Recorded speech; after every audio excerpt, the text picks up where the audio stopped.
नमस्कार सभी को। आज हम देख रहे हैं क्लास 10th का मैथ्स का चैप्टर नंबर 1 रियल नंबर्स और इसका इंट्रोडक्शन है। कुछ इंपॉर्टेंट टॉपिक्स इसमें कवर करेंगे। Real numbers, what is real number? So here we can see that real numbers is the collection of all rational numbers as well as irrational numbers. What are rational numbers? We already have studied about these rational numbers, which we can write in the form of p upon q, where p and q are integers, and q is not equal to 0. We already studied in class 8th.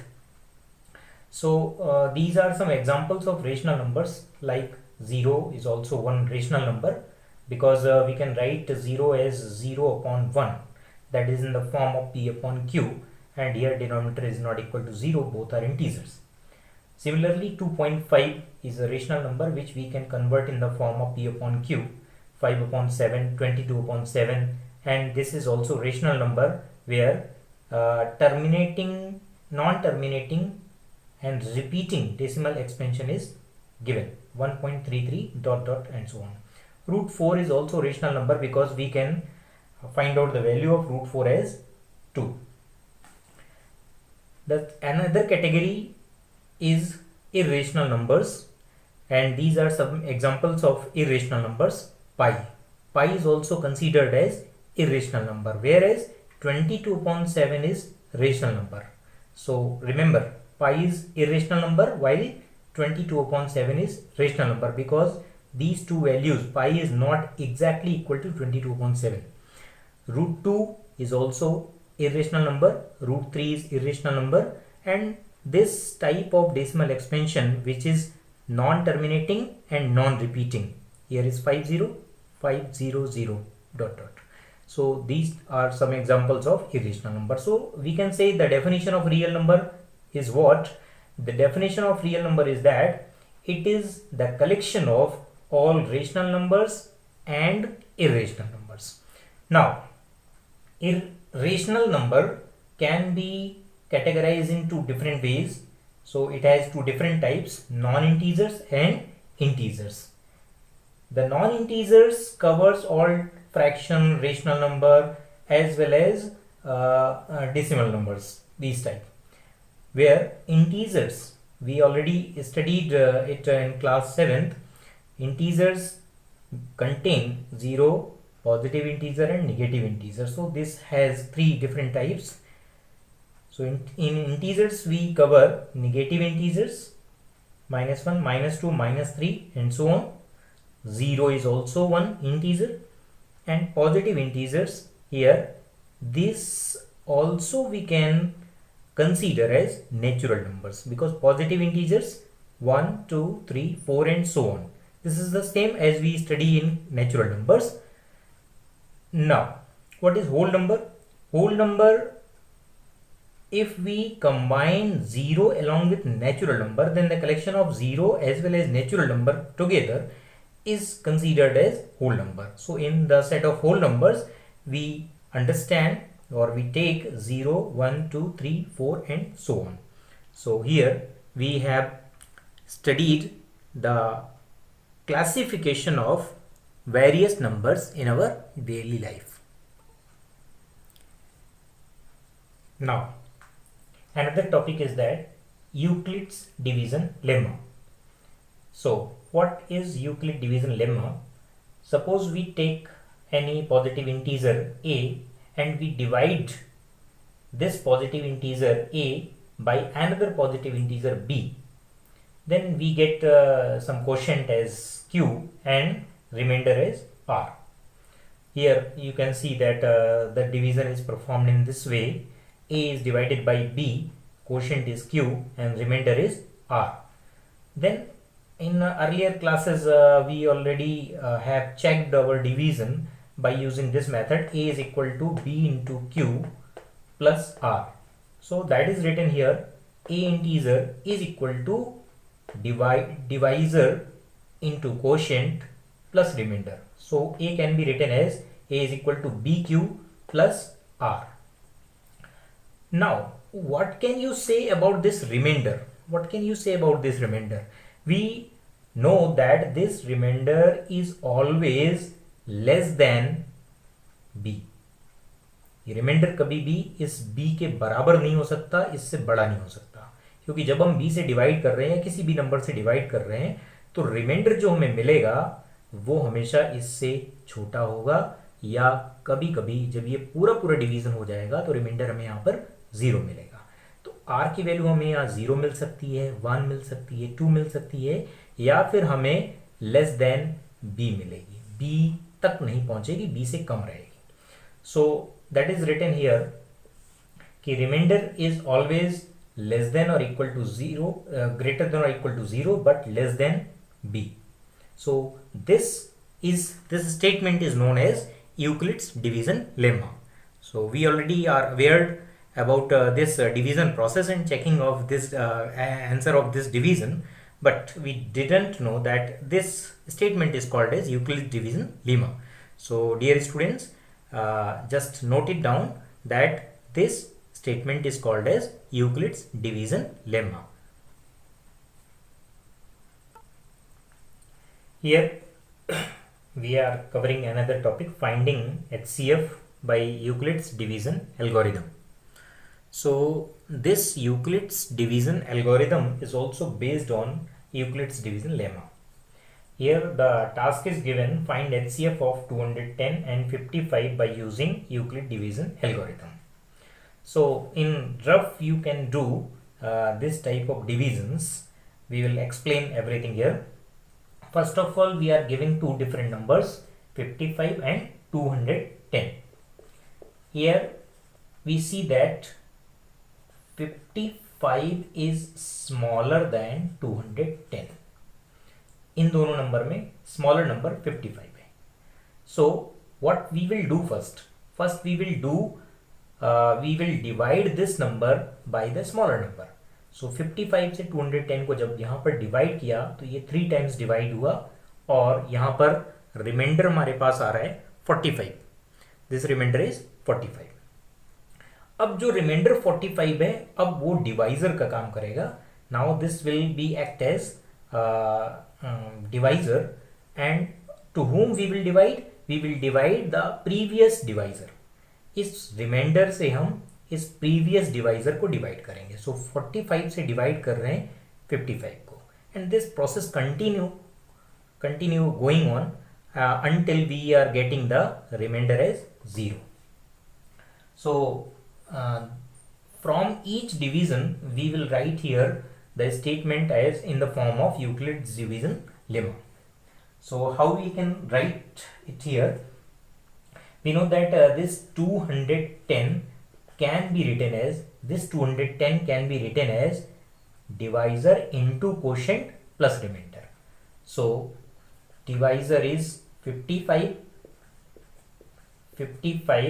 into quotient is 3 and remainder is 45. Now remainder is 45, means this is not equal to 0. जब तक ये reminder हमें 0 नहीं मिल जाता, तब तक ये प्रोसेस हम कंटिन्यू करते रहेंगे. Now second step, this is called as algorithm. Algorithm means some process. तो ये प्रोसेस कई स्टेप्स में पूरी होगी और तब तक कंटिन्यू करेंगे जब तक कि हमें रिमाइंडर 0 नहीं मिल जाता.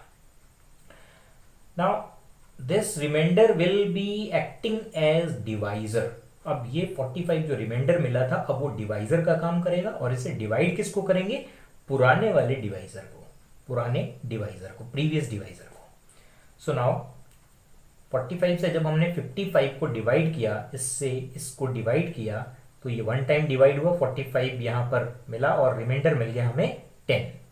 सो this can also be written as 55, जो यहाँ लिखा है 55, that is equal to how much? That is equal to divisor into quotient plus remainder. Mean 45 into 1 and plus remainder 10. Again we are getting remainder 10. This is not equal to 0. Here also r is not equal to 0. So this process will continue further. अब जो reminder मिला है हमारे पास, ये remainder है 10. इससे हम इस डिवाइजर को डिवाइड करेंगे. सो 10 से जब हम इस 45 को डिवाइड करेंगे तो ये 4 टाइम डिवाइड होगा और रिमाइंडर अब की बार हमें मिलेगा 5. अब इसको फिर यूक्लिड डिवीजन लेमा के फॉर्म में लिखना है, तो क्या करेंगे, ये जो डिविडेंड था 45, ये 45 किसके इक्वल होगा, this 45 is equal to 10 into 4, 10 into 4 plus how much, remainder is 5. So this is 5. Again we can say that remainder is not equal to 0. Again remainder is not equal to 0. So further we will take this remainder as divisor. जो भी reminder बचता जाएगा उसको अगले step में हम divisor बना लेंगे और जो हमारा प्रीवियस डिवाइजर होता था उसको हम अंदर रख करके डिवाइड करेंगे. तो 5 से डिवाइड करना है किसको, 10 को. यहां देखिए 45 से डिवाइड किया था 55 को, यहां 10 से डिवाइड कर रहे हैं 45 को और यहाँ 5 से डिवाइड कर रहे हैं 10 को. तो अगले स्टेप में 5 से डिवाइड किया किसको, 10 को. So now this last step can be written as 10 is equal to how much, 10 is equal to 5 into 2 plus remainder. Now remainder is 0. Here we get remainder is equal to 0.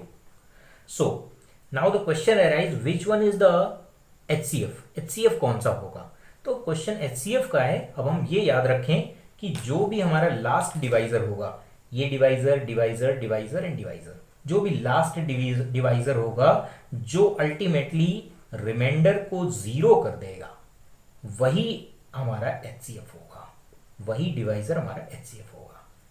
So here the last divisor is 5. So HCF is equal to 5. This is our answer. अब हमें यहाँ पर कुछ चीजें जरूर याद रखनी चाहिए. Very important to remember, when we divide any positive integer by 2, what the conditions may be. If we are dividing the integer by 2, then we may get remainder as 0 or 1. या तो 2 से पूरा नंबर डिवाइड हो जाएगा तो हमें reminder 0 मिलेगा, या फिर डिवाइड नहीं होगा तो रिमाइंडर ऑलवेज हमें 1 मिलेगा. अब अगर कोई नंबर 2 से पूरा डिवाइड हो गया, it mean to say that it is a multiple of 2, 2 का मल्टीपल है, तो वो नंबर को हम किस फॉर्म में लिख सकते हैं, सम टाइम्स ऑफ 2, 2 का कुछ टाइम्स होगा, कुछ गुना होगा. It mean to say that a is equal to 2q इस फॉर्म का हो सकता है. अगर वो रिमाइंडर 1 मिल रहा है तो हमें 2 से डिवाइड करने पर वो नंबर उस फॉर्म में लिखा जा सकता है, a is equal to 2q plus 1. Similarly when we divide any positive integer by 3, if we are dividing the number by 3, then we get the remainder as 0 और 1 और 2. इन तीनों में से कोई एक रिमाइंडर मिलेगा. हर अलग अलग नंबर को लेंगे, डिफरेंट नंबर को लेंगे और उनको जब हम 3 से डिवाइड करेंगे तो किसी किसी में कोई जो 3 के मल्टीपल होंगे उसको जब 3 से डिवाइड करेंगे तो 0 रिमाइंडर मिलेगा. किसी नंबर को डिवाइड करने पर रिमाइंडर 1 बचेगा और कभी कभी रिमाइंडर 2 बचेगा. ऐसा कभी नहीं होगा कि 3 से डिवाइड कर रहे हैं और रिमाइंडर भी 3 आ जाए या उससे ज़्यादा आए, क्योंकि जब रिमाइंडर 3 बचेगा it mean to say that हमने डिवीजन गलत किया है और हम उसको एक बार और ज़्यादा डिवाइड कर सकते थे. तो ये 3 ही कंडीशन पॉसिबल है जब 3 से डिवाइड हम कर रहे हैं. अब नंबर किस फॉर्म में लिखा जा सकता है, so the number can be written in the form of, when we will get the remainder 0 then the number will be of the form 3q plus 0 means 3q. 3q plus 0 means 3q के form का हो सकता है जब reminder 0 हो, यानी जो 3 के मल्टीपल होंगे वो इस फॉर्म के होंगे. अदर कुछ नंबर जिसमें रिमाइंडर 1 बचेगा वो किस फॉर्म के होंगे, वो नंबर इस फॉर्म के हो सकते हैं 3q प्लस 1, या फिर रिमाइंडर जब 2 बच रहा होगा तो ऐसे केसेस में नंबर 3q प्लस 2 फॉर्म के होंगे. तो ये हमें याद रखना है। Similarly if a number is divided by 5, तो रिमाइंडर क्या हो सकता है? रिमाइंडर हो सकता है 0, 1, 2, 3 और 4, इनमें से कोई भी रिमाइंडर हो सकता है।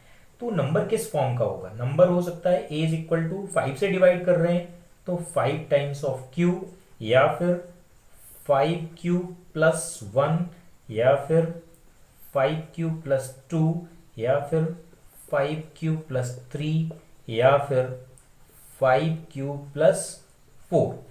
इन कैटेगरीज में से किसी एक कैटेगरी का होगा, यानी इतने टाइप के हमारे पास ऑप्शंस अवेलेबल होंगे कि किसी भी नंबर को अगर हम 5 से डिवाइड कर रहे हैं तो रिमाइंडर्स की जो अवेलेबिलिटी है, रिमाइंडर 0, 1, 2, 3 या 4 हो सकता है। तो इसके अकॉर्डिंग वेरियस नंबर को हम 5 से डिवाइड करने पर इन कैटेगरीज में डिवाइड कर सकते हैं कि नंबर 5q के फॉर्म का होगा, या 5q प्लस 1, या 5q प्लस 2, या 5q प्लस 3, या 5q प्लस 4 के फॉर्म का हो सकता है। अब हमारे पास एक क्वेश्चन है, show that any positive odd integer, ये ऑड इंटीजर लिया हुआ है, is of the form 4q plus 1 और 4q plus 3 where q is some other integer. तो यहाँ दो चीजें बहुत महत्वपूर्ण हो जाती हैं जो हमें प्रूफ करना है। Show that any positive odd integers, ये ऑड इंटीजर के बारे में हमें जो है प्रूफ करना है, is of the form 4q plus 1 या 4q प्लस 3। तो इस टाइप का होगा या इस टाइप का होगा। दुनिया के जितने भी पॉजिटिव इंटीजर्स हैं उनमें से अगर हम इवन और ऑड की कैटेगरी सिलेक्ट करें तो जो ऑड पॉजिटिव इंटीजर्स आएंगे वो या तो इस टाइप के होंगे या इस टाइप के होंगे। ये हमें प्रूफ करना है। अब यहां पर हम कुछ एज्यूम करते हैं, let a b any positive integer and if we divide it by. अब हम ये यहाँ पर क्वेश्चन बाय क्वेश्चन ये चेंज होगा, ये नंबर चेंज होगा। कैसे हमें समझना है कि इसमें कौन सा नंबर रखा जाए? अगर हम यूक्लिड डिवीजन लेमा से इसके कंपेयर करें तो हम देख रहे हैं कि सपोज 4 से डिवाइड किया गया होगा, ये नंबर 4 से डिवाइड किया गया होगा, ये क्वोशिएंट है और ये रिमाइंडर है। 4 से डिवाइड किया है, ये क्वोशिएंट है, ये रिमाइंडर है। So here we will also divide the number a by 4. So let a be any positive integer and if we divide it by 4, so what remainders we get? जैसा अभी पहले बता चुके हैं कि रिमाइंडर हमें क्या क्या मिल सकते हैं। जो भी नंबर हम डिवाइड करेंगे उससे हमें एक नंबर पीछे तक जाकर हमें रिमाइंडर मिल सकते हैं। तो रिमाइंडर या तो 0 मिलेगा, या फिर 1 मिलेगा, या फिर 2 मिलेगा, या फिर रिमाइंडर 3 तक मिल सकता है। 4 से डिवाइड कर रहे हैं तो रिमाइंडर 3 तक जाएगा, 3 से ज़्यादा नहीं हो सकता, 4 के इक्वल रिमाइंडर नहीं मिल सकता। So now by Euclid's division lemma जो हम की जानते हैं, a is equal to b q plus r, ये है। तो अगर हम यहाँ पर ये ले लें कि b जो हमारा डिवाइजर है उसको हमने कितना लिया है, 4 से डिवाइड कर रहे हैं, हम नंबर को 4 से डिवाइड कर रहे हैं, तो b जो हमारा डिवाइजर है वो 4 हो गया। और रिमाइंडर्स क्या क्या हो गए? रिमाइंडर 0, 1, 2 और 3, ये रिमाइंडर्स पॉसिबल हो गए। सो the number a can be of the forms. किस किस टाइप का ये नंबर a हो सकता है? अगर रिमाइंडर 0 बचेगा तो 4 से डिवाइड करने पर अगर हम ये वैल्यूज b की वैल्यू और r की वैल्यू 1 by 1 यहाँ रखते जाएं तो हमें कौन कौन सी कैटेगरी मिलेगी? तो a इज इक्वल टू मिलेगा 4q प्लस 0, 4q प्लस 0 लिख के बता देते हैं, 4q प्लस 0, या हम इसको कह सकते हैं 4q। अब हमें ये देखना है ये ऑड है कि इवन है। तो हम आगे थोड़ा सा भी और आगे पहले सॉल्व कर लिख लेते हैं, उसके बाद आपको कैटेगराइज करेंगे कि कौन से ऑड है कौन से इवन है। दूसरा, अगर रिमाइंडर 1 बच रहा होगा तो हमें मिलेगा a की वैल्यू 4q प्लस 1। तीसरा, जब रिमाइंडर 2 बच रहा होगा तो हमें मिलेगा 4q प्लस 2। और लास्ट, जब रिमाइंडर 3 बच रहा होगा तो हमें नंबर इस टाइप का मिलेगा 4q प्लस 3। अब हमें यहाँ देखना है कौन सा इवन है कौन सा ऑड है। जरा हम ये देखें इवन नंबर कौन से होते हैं। इवन नंबर वो होते हैं जिसको हम 2 के मल्टीपल में लिख सकते हैं। तो इसमें अगर हम 4 को अगर स्प्लिट करें 2 इंटू 2 तो इसको हम लिख सकते हैं एक तरह से 2 इंटू 2q। 2 इंटू 2q, देखिए 2 का 2 में मल्टीप्लाई किया 4 और q, 4q वही लिखा है जो यहां पर लिखा है, वही उसी का वैल्यू ये इक्वल है। अब हम देखें ये जो इंटीजर है ये समथिंग का डबल है, कोई भी एक इंटीजर लिया हुआ है उसका डबल कर रहे हैं। जब किसी भी इंटीजर, क्यू इंटीजर है, इंटीजर का डबल इंटीजर, और यहाँ जो इंटीजर आएगा उसका भी जब डबल करेंगे तो एक इंटीजर ही मिलेगा, लेकिन ये 2 टाइम्स है। किसी भी नंबर को 2 टाइम्स करें, या हम कह सकते हैं कि इवन नंबर में एक फैक्टर 2 जरूर होता है। तो ये अगर हम इसका पूरा एक फैक्टर 2 है तो ये कैसा नंबर हमें मिल रहा है, ये हमें नंबर मिल रहा है इवन।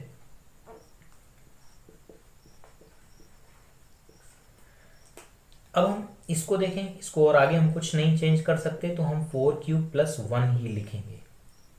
इसको देखते हैं हम इसको चेंज कर पाएंगे क्या। हम अगर इस पूरे से 2 कॉमन ले लें, 2 अगर कॉमन ले लेंगे पूरे से तो हमारे पास क्या वैल्यू बच रही है, ये वैल्यू बच रही है 2q प्लस 1। इस तरह से हमने दिखा दिया कि यहाँ पर भी ये 2q प्लस 1 का डबल है, और किसी चीज़ का डबल जब होता है तो वो हमेशा इवन नंबर होता है। और इसमें हम 4q प्लस 3 में कुछ कन्वर्ट नहीं कर पाएंगे तो ये 4q प्लस 3 ही रहेगा। इसका मतलब ये है कि ये दोनों हमें ऑड मिल रहे हैं। कौन सा, ये 4q प्लस 1 ऑड है और 4q प्लस 3 भी ऑड है। तो हमारा कंक्लूजन क्या हुआ, so every positive integer, every positive and odd integers, every positive odd integer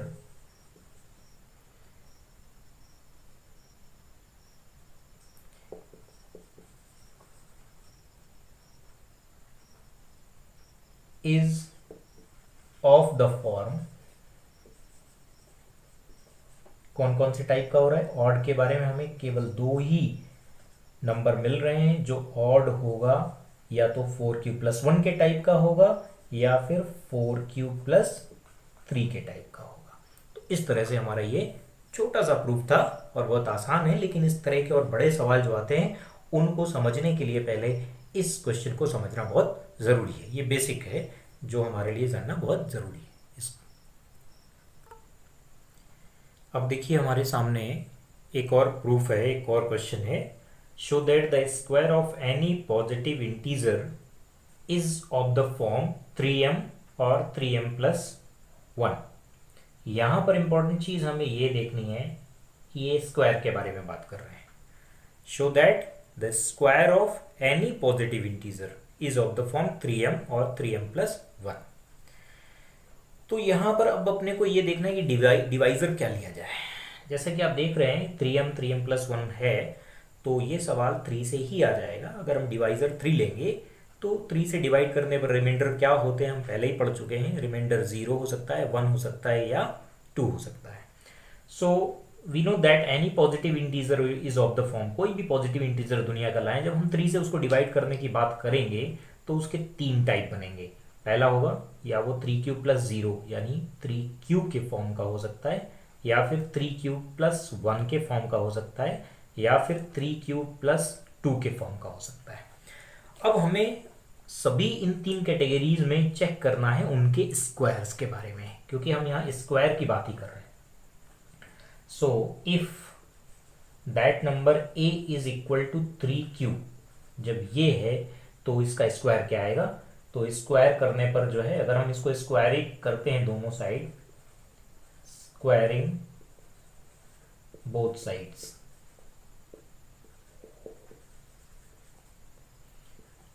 तो हमें क्या मिल रहा है, a square is equal to 3 का स्क्वायर कितना है 9 और q का स्क्वायर कितना है q स्क्वायर।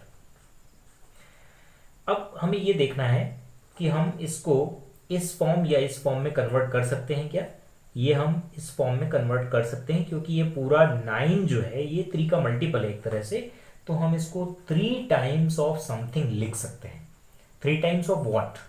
3 into 3q²। ये देखिए, समझ गए होंगे।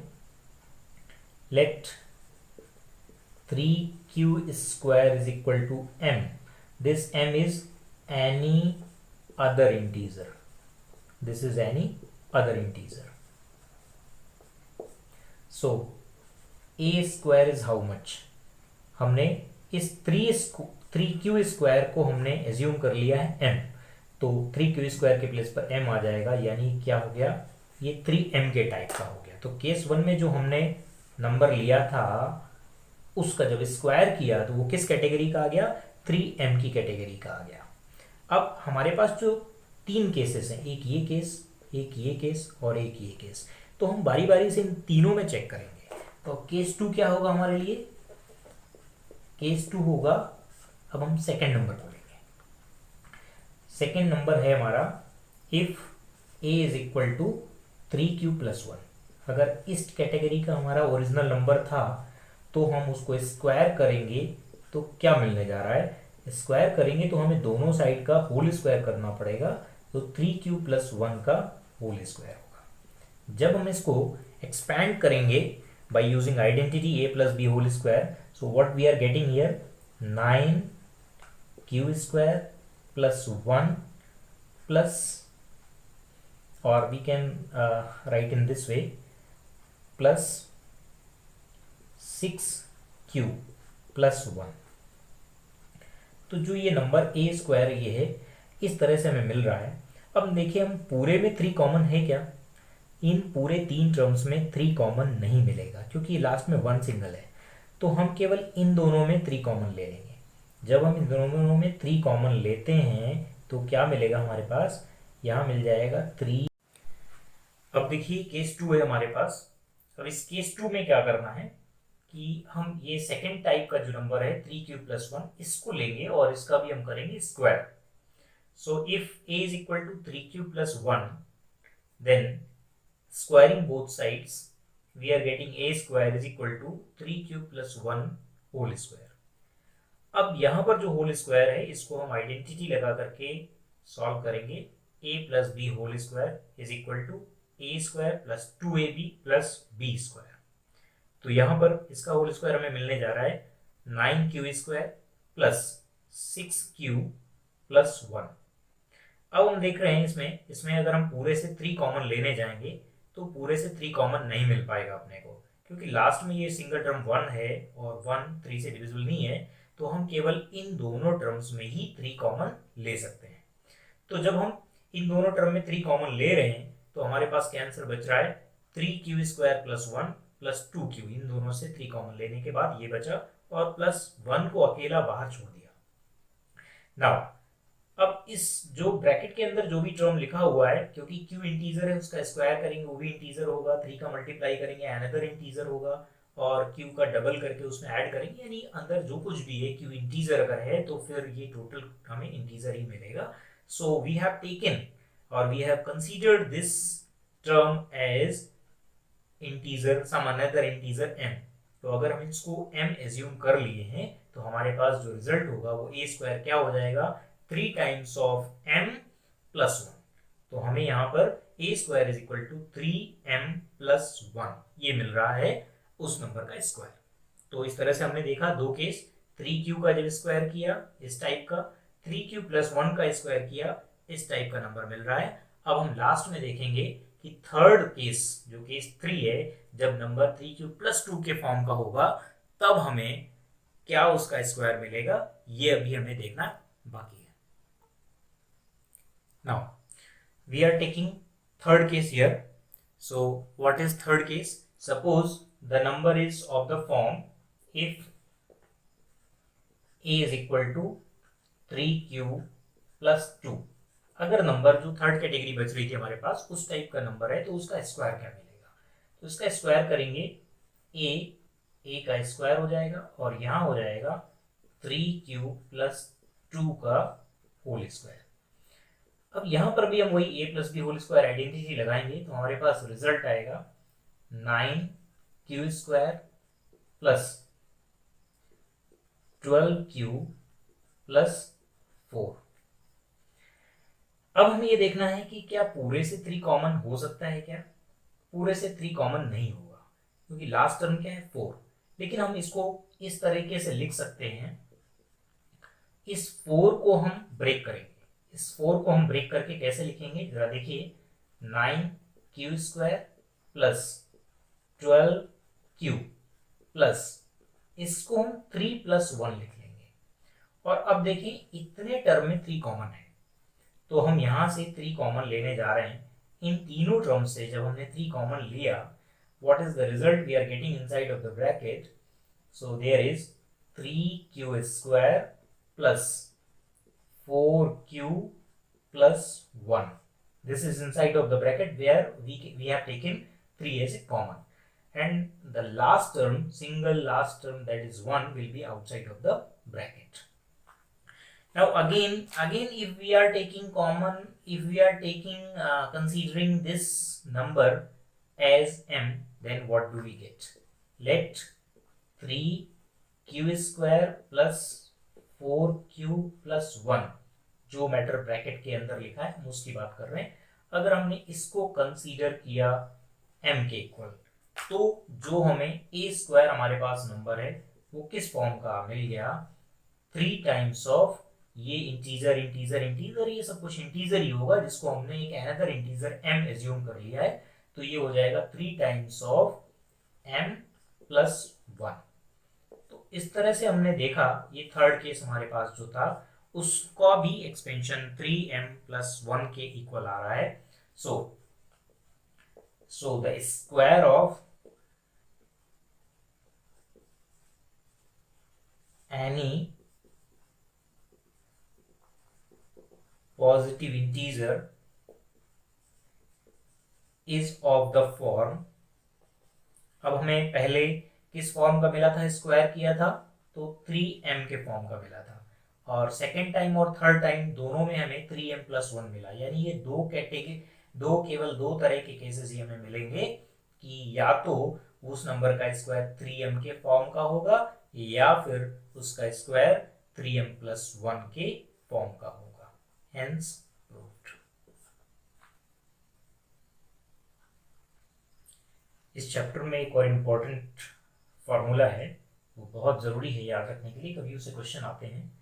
तो क्या है formula, suppose we have 2 numbers a and b, दो हमारे पास नंबर हैं a और b, और उन दोनों नंबर का HCF हमने फाइंड आउट कर लिया है, और LCM अगर हमें फाइंड आउट करना है तो हम इस फॉर्मूले का यूज़ कर सकते हैं, या यूं कहें कि HCF, LCM, first number, second number, ये 4 हमारे पास डिफरेंट चीजें हैं, और इन 4 में से कोई भी 3 मालूम हो तो हम चौथा नंबर फाइंड आउट कर सकते हैं। तो इसका हम एक एग्जांपल लेंगे और उस एग्जांपल से इसको हम कवर करते हैं। एक क्वेश्चन है हमारे सामने कि HCF of any 2 number is 9, LCM of those number is 360, and one number we can say that this is first number is 45, then what is the value of second number is how much? So we will use the formula HCF into LCM is equal to first number into second number. Put all the values. HCF is given here 9, LCM is how much, 360, and the first number is given as 45, and we have to find out the second number. So we will take this number as b, whatever you want, कोई भी इसको हम assume कर सकते हैं, ये second number ही लिखा है। Now we have to find out the value of this second number b. तो b into 45 that is equal to this. तो जब हम b की वैल्यू फाइंड आउट करेंगे तो इसके साथ में ये मल्टीप्लाई है, ये इधर आएगा तो डिवाइड में जाएगा, means 9 into 360 divided by this 45 is equal to how much, b, and what is b, B is our second number. This is second number. Now, how you will find out the value of this one? You know that these are all in multiply and division, so we can cancel this out. 9 one time and 9 5 times. 5 से इसको divide करेंगे तो हमें b का answer, b की value मिल जाएगी 72. That is our answer. So we will not write in this way that b is equal to 72. As in question it was asked that what is the second number. Question में हमसे ये नहीं पूछा गया था कि b की value क्या है, b तो हमने अपने मन से एज्यूम किया है, हमने इसको एज्यूम किया है, और हमें पूछा गया है सवाल में कि सेकंड नंबर क्या है, तो हम आंसर भी अपना उसी लैंग्वेज में देंगे. आंसर हम देंगे the second number is 72. This is our final.